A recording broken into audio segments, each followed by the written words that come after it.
Okay, nandito na ako sa bahay guys. Tingnan yung nakuha ko guys, oh. Binigay.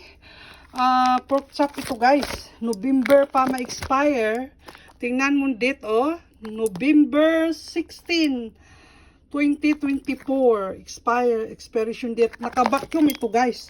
Frozen ito. Ito, oh. Frozen. Pork chop. Bunlis. Ito, oh. 20 ito lahat. Nandoon na, nilagay ko na sa frozen yung iba.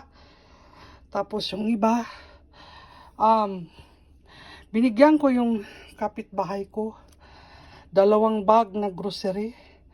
Kasi, siya ang tagalinis sa driveway. Kinat yung grass ko. So, yan. Pamigay ko yung mga blessing ko. Kasi binigay rin ito sa